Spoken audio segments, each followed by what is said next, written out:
Kinsey Schofield, the co-host of that podcast and founder of todiefordaily.com. Get a crash helmet, because I'm going to tell you once again what I think will be the way forward for them, because I now think that we're going to end up in a situation where they will literally advertise anything. And I was saying that if I were them, I would consider, if I was Meghan, I would consider feminine hygiene. Oh. And I'm not saying I would consider it for her. I'm saying I would consider feminine hygiene product. And I came up with some good names, didn't I? Yes, you did. You know, I was thinking intimate Archie wipes. Oh, those were the winner on social media. That's really what everybody liked the most. Do you tag me into this on social media? Because I don't think I see it. No, the lady, someone left a comment under one of my most recent Instagram posts saying she cried when she got to Archie wipes. Archie wipes. Meghan's moisture. And I did come up with something about Sussex, didn't I? But I can't remember what that was. I don't want to say what I think it could be, but I do know that the title of the podcast episode is Saving the Sussex Brand One Sanitary Product at a Time. I mean, that's what you could call it, Sussex Sanitary. That could be the overarching name of the brand. And, yeah, you could have all Sussex Spray as well, you know, that lovely refreshing facial spray or any of those things. I mean, I actually think we're onto something here. And it's like, I mean, people may laugh, but if I were them, I'd be listening to us, because there are so many ideas we've come up with for them for sort of branding opportunities. And they never listen, do they? I mean, you have come up with some of the best content ideas. I think I at one point stole your Harry's Heroes concept. Harry interviewing people that had somehow been involved in the Army or Navy or Marines, Harry's Heroes. That was actually a serious idea for him about what I thought his royal role could have been.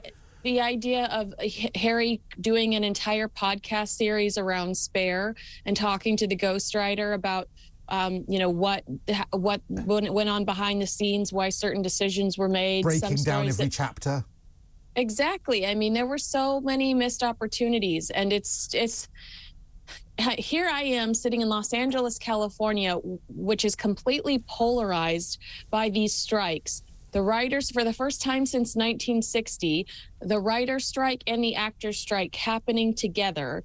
So nobody gets to work. And I know that these people are looking at Harry and Meghan, who pocketed millions of dollars. And all they want to do is really create genuinely good content. And they aren't getting paid what they're worth. Well, I'm sorry to interrupt, but you're quite right. We're joking, but there's a serious side of this, because you're quite right. Millions have been handed to them based on their name for content which clearly on Spotify was not rating. It did rate on Netflix. In fairness, the documentaries they did well on Netflix. But, I mean, it was very much a one-trick pony of we're going to slag off the family. But I was reading online, on Twitter, about the writer of, I think it was something like Men in Black 2, or there are many stories of writers who have co-written massive Hollywood movies, but somehow the studios managed to make it look like, or managed to sort of write off a lot of the profit. So it looks like even movies that have done brilliantly in the box office don't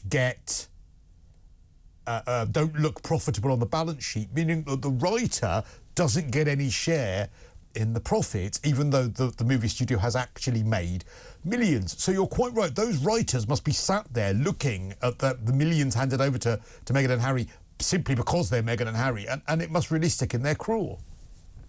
Yeah, I mean, when Harry and Meghan have produced so little, and then what they have produced, remember in the Variety article that Meghan did shortly after Queen Elizabeth died, she kind of pushed back on the Harry and Meghan documentary from Netflix, saying that it was really uncomfortable for her to give control to somebody else, and she was trying to trust the process, or something to the effect of she wasn't 100% endorsing it. She was trying to say enough so if it was canned, we could all look back at that one line and go, oh, they didn't believe in it. I think it's the only thing that's rated. It's the only thing that's done okay that they've not produced.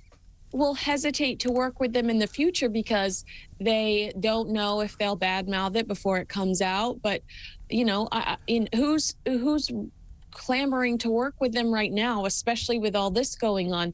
I'm telling you, I think if the writer strike doesn't wrap up within a timely manner, they will absolutely lose their Netflix deal, because it will make no sense to Netflix to keep them on board if they don't produce content. You can't blame COVID. You can't blame the writer's strike. You can't blame bad luck. You can't blame the Queen. You can't blame Prince Philip. If you can't produce more than 2 or 3 projects, we know that their Heart of Invictus might be on the horizon. There's no way that Netflix is going to continue to work with them. All right, let's talk about Prince Harry. Apparently, I don't understand this story about the gift swap and the signed photo. Now, we do know the story, remember, of how he gave away a signed book of his own that he happened to be carrying with him to the staff that took him back oh my gosh. Thank you for bringing that up. I had completely forgotten that happened, because this is Chris Christie talking to Piers Morgan about an interaction that they'd had in 2012 where Harry went to visit Chris Christie after Hurricane Sandy, and they were supposed to, for the media, exchange a gift on the tarmac or do some sort of gift exchange when he had first arrived. So Chris Christie hands him a gift, which was a fleece that said Prince Harry across it. Nice. It was a fleece that Chris Christie, is similar to Chris Christie, had been wearing throughout Hurricane Sandy relief, recovery, etc. But Harry didn't hand Chris Christie anything, and so Chris Christie was like, okay, apparently he didn't get the memo. That's fine. So they go back to the governor's private estate or whatever, and Harry says, I do have a gift for you, but I am embarrassed. Could you hold off on opening it until I leave? And Chris Christie was like, why are you embarrassed? And he said, well, it's something that the palace makes me give people. So Harry leaves, Chris Christie opens it, and it's a framed autograph picture of Harry. And Chris Christie's like, what? So Harry gave Chris Christie a framed autographed photograph of himself?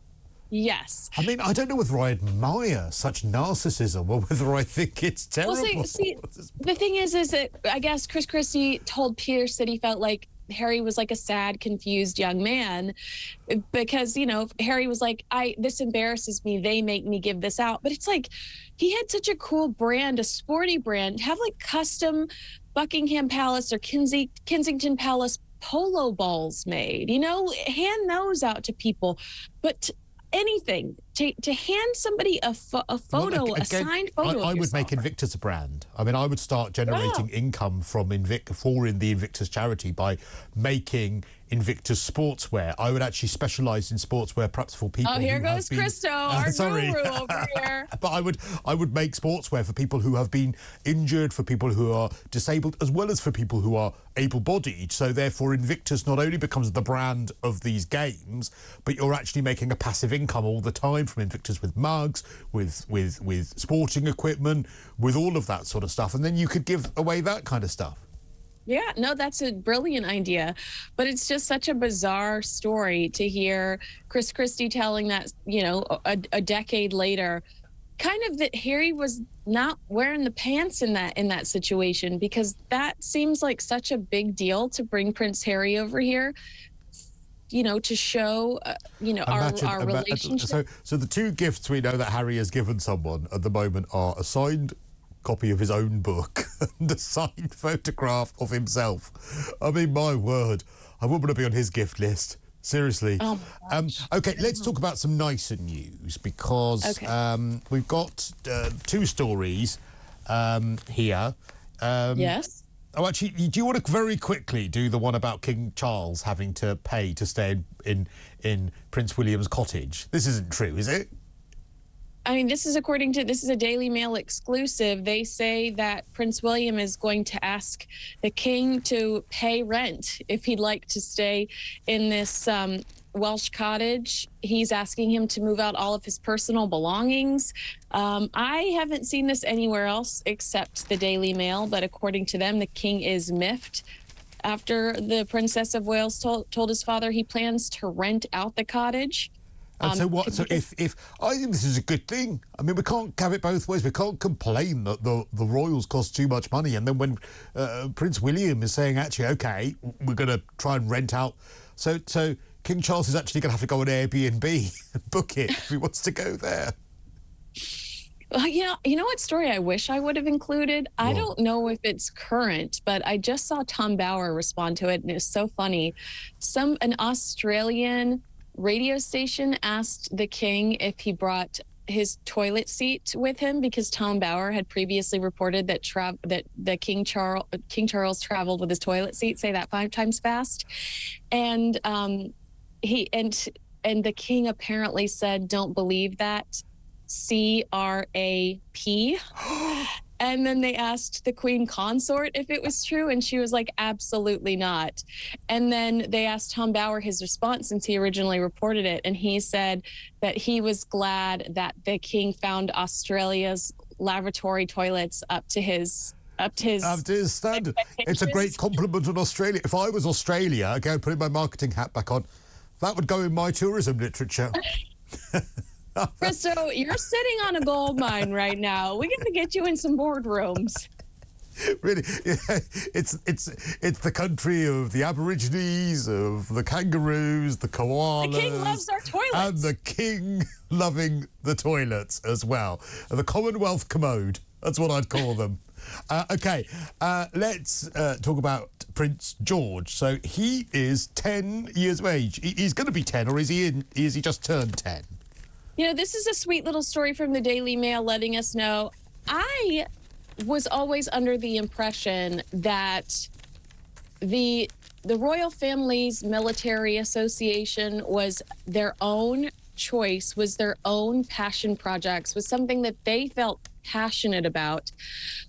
So I never expected to see Prince George go into I never just expected to see that. But the Daily Mail is reporting that he will not be expected to serve in the military, that, Prince William is going to give him his own freedom to flourish and do whatever he wants to do and pursue whatever he wants to pursue. Will he go into some type of military setting? I don't know, because do you think that's misjudged, Kinsey? Because the problem is that the king is the commander-in-chief of the military, and great point. I always think that, again, I mean, fair play to Harry. That's one of the most credible parts of the Duke of Sussex's life. Prince William, having been firstly prior to being an ambulance pilot for the air ambulance, being in the military as well, although he couldn't go and do a tour because of the security concerns. Andrew as well, Prince Andrew, the Duke of York, again, one of the most credible things about him was his tour of duty in the Falklands. If you are going, how can Prince George, when he is the king, wear all of the military garb as the commander-in-chief, having not served in some capacity? I think that's a really good point. I imagine that he will be inspired by his family's traditions and will be inspired by stories told, by his mother and father of what the Queen went through. And honestly, Prince William got in a lot of trouble when he was a pilot.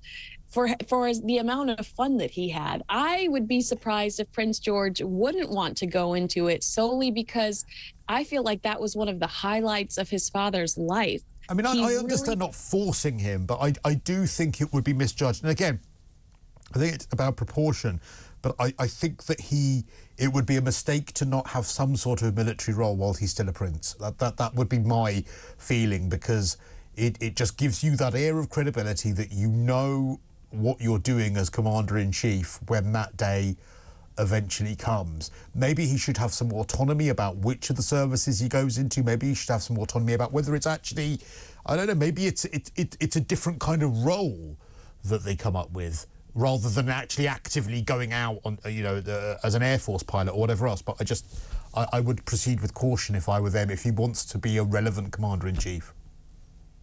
Cristo, you've got so much good advice today. Did you eat, like, did you have something good for breakfast? What's going on with you? I don't know what's going on. I don't know. Yesterday I solved climate change by saying that there should be more gays because then there would be fewer people procreating. So yesterday I solved climate change. Today I've solved Meghan and Harry's problems and the future of the royal family. You're right, I am on fire at the moment. You are.